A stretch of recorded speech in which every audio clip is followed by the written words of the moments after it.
supplement, I guess, unboxing video together. In today's video I thought I will show you all the supplements that I tend to take and then just walk you guys through why I take them and whether or not I would recommend them to you. So let's take a look. So first I guess we are going to see what we have here. Massive protein, clear protein, fancy expensive protein. You could possibly argue that no one needs this much protein, and you would be correct. But I do like different flavors. Also, I don't live alone, so yeah, no, I have overcommitted, so this is way too much protein. But I wouldn't consider protein a supplement as much as just one of the food sources that I can take if I wanted to increase the protein content of my diet. So whenever I'm working and I'm short on time and I need something quick, or if I'm training clients and I can't really eat on the gym floor, taking a protein shake is better than not taking anything, especially if I blend in some carbs as well. That can definitely help me push through until like a proper meal. Next up, let's look at some carbs. This is a good pre-workout carb. I know it does say high rocks on the box. I don't do high rocks. It is not just for high rocks. This is just a good blend of carbohydrates and electrolytes. So again, if I don't have time to eat before I need to train in the gym, or if I want to go out for a run and I just need to take something before but I don't really have much time to digest anything or put together a meal, then I find that this works really well. I just have to mix it with some water and it's like flavored water sort of drink. Not really supplements, but I keep them with the supplements because I only really eat them before training. So again, carbs before training or before running, these are sometimes necessary. The closer we eat to a training or running session, the more readily available carbohydrates we would like to take in. So there's no time to digest some oats, but there is time to just take in some simple sugars.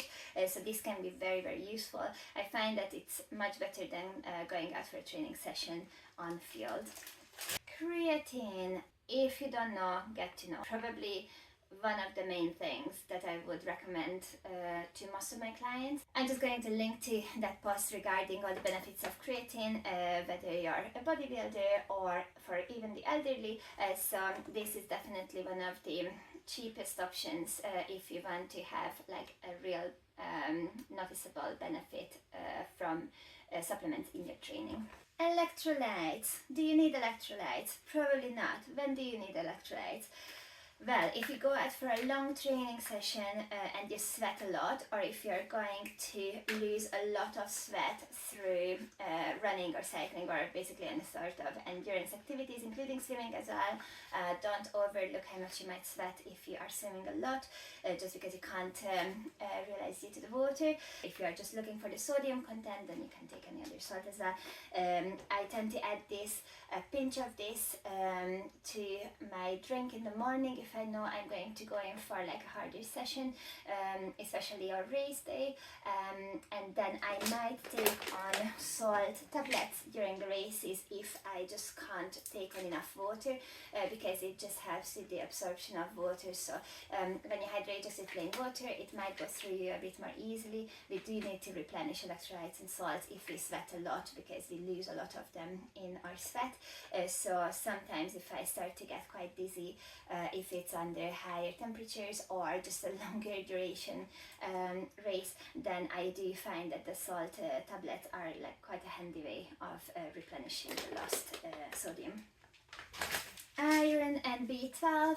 I'm taking these because I'm deficient. I have done blood testing. I would not recommend that you take iron or B12 unless you have done your blood. You probably don't need them. If you are suspicious, then do blood tests and then you can figure it out for sure. Vitamin D. Again, if you do blood tests, you can know if you are deficient or not, but a large section of the population in the UK is deficient. So you can start taking vitamin D even if you are unsure, obviously without the blood testing. Usually, especially in the winter months, we just can't get enough vitamin D through the sun, and it's really difficult to get enough through our diet, so just taking a supplement can be a really useful way to overcome that deficiency or potential for the deficiency. And then in the summer, if you are out in the sun more, then you probably don't have to supplement as much. But again, if you're unsure, just get your bloods tested. Interesting fact, if you are darker skinned, then you need more vitamin D, so you probably struggle more in this climate, so you might be more deficient than someone who's grown up in the UK. So it could be an interesting consideration, because it really does have with immune function, sleep, and just general health. And obviously, if we are healthier and feel better, then we can train better. So it does supplement training performance quite well. Magnesium. I do take magnesium. I do take it mostly in the evenings. Sometimes I do get cramps, so if I had like a hard training or running session, I would take magnesium. Anyone who's a bit more active might struggle to take in enough from their diet to cover all their needs, but it's not something that you absolutely have to take every day.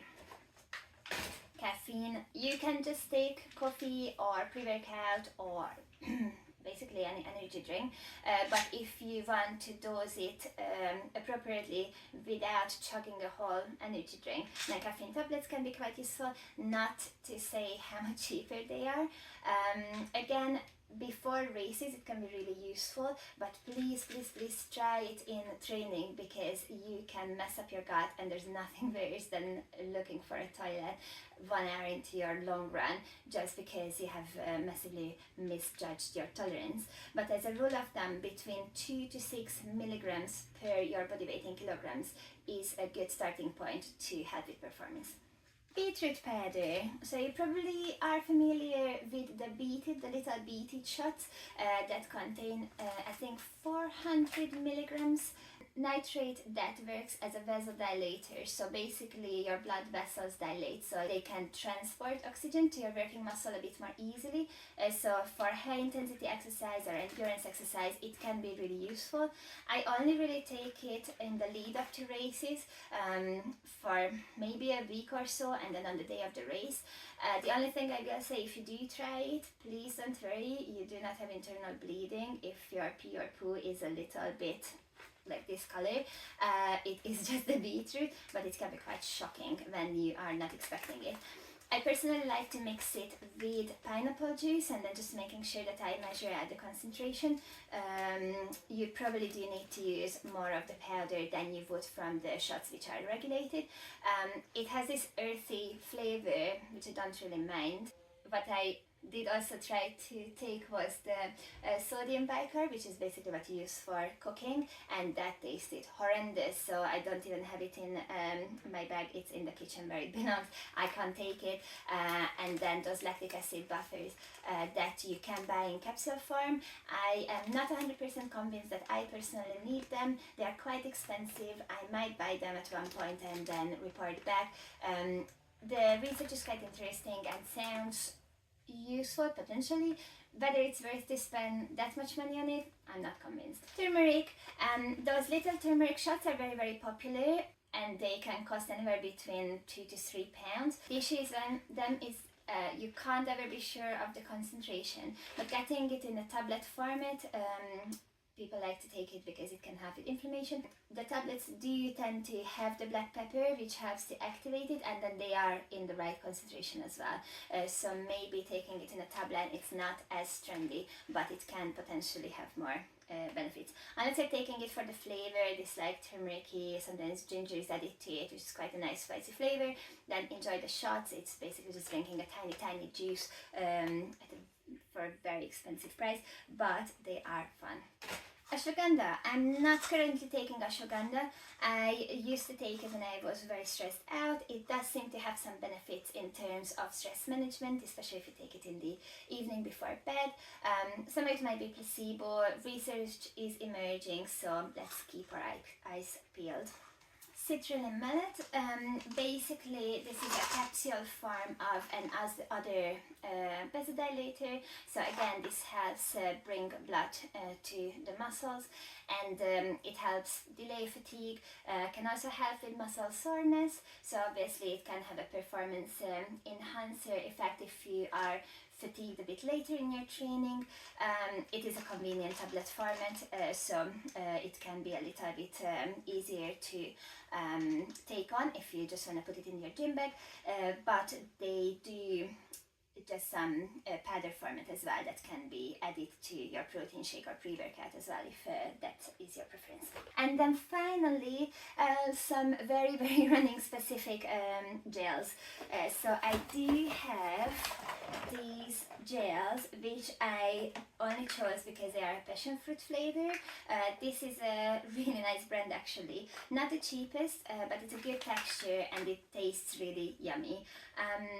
I don't particularly enjoy single serve gels because these are between usually 6 and 17 grams, which are just more than a mouthful, so you just kind of have to keep running and taking on the gel, and it does take a while. Plus I just have not found a way not to get my hands sticky, and then you have to get rid of the rubbish. So I just find taking on gels a little bit annoying.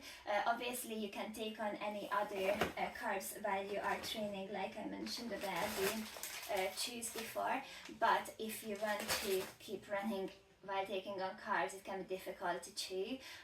Alternatively, you can stop and then chew stuff, but it is literally personal preference. So none of them are better than the others.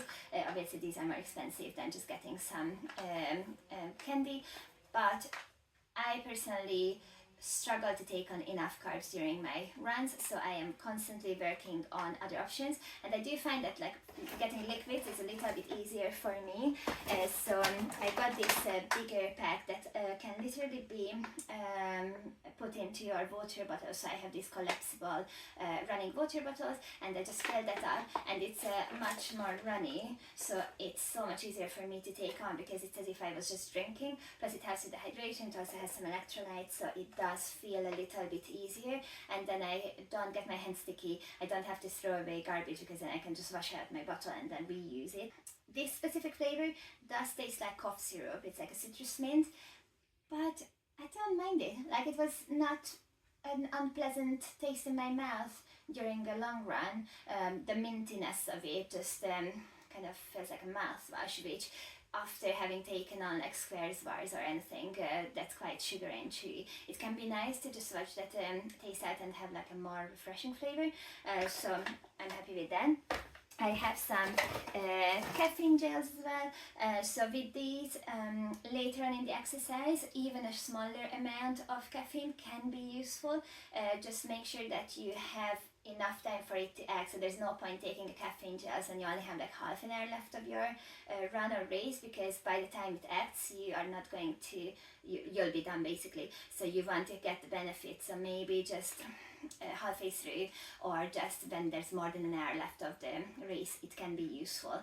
But again, please try it in training, because you don't want to mess up your gut and then instead of finishing strong you just finish in the toilet. And then last but not least, some energy gummies. I did get these at one of the races for free. Would I spend money on them? Probably not. There's like 3 of them in the bag, and this would be, I think, less than, I think it's 10 grams of carbs per pack. So yeah, if you wanna chew on something, great, but then it's not any better than getting some jelly babies or fruit pastilles or whatever your favorite is.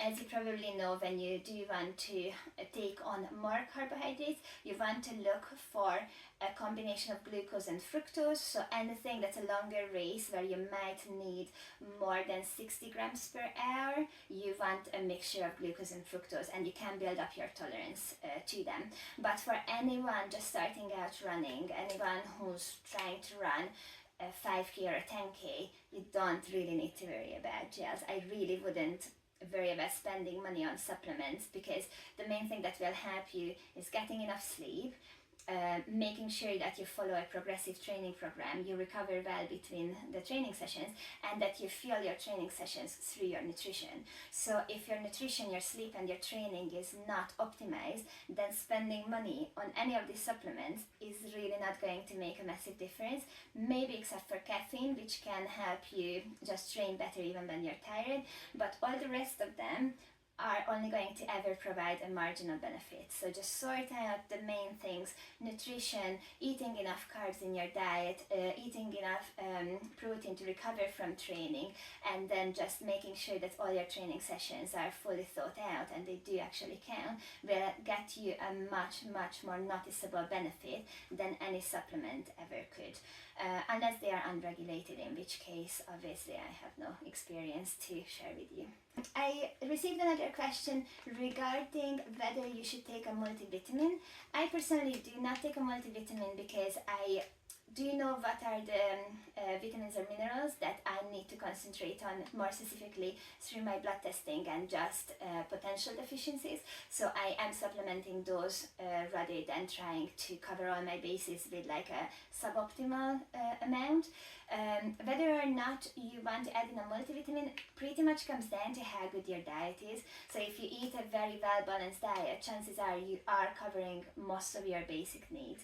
If your diet is very one-sided, you are vegetarian or vegan, or you're potentially dieting in a fairly restrictive way where not only your calories are quite low but also your food choices are restricted, then maybe it is a good idea to take on a multivitamin. Otherwise, whatever you don't need from the multivitamin is just going to pass through your body, so it can be a very expensive way to bulk up your pee. So maybe consider your specific needs rather than just buy anything and everything. As you can see here, I really try to just condense it down to the ones that I would actually use and recommend, but I do have a bunch of others that I have tried in the past, or I got them for free, or I just wanted to see for myself. And if you do have the money, great, go for it, try it. If it works for you, perfect. Would I recommend that you spend your money on it? Only if the evidence is there. So here you go.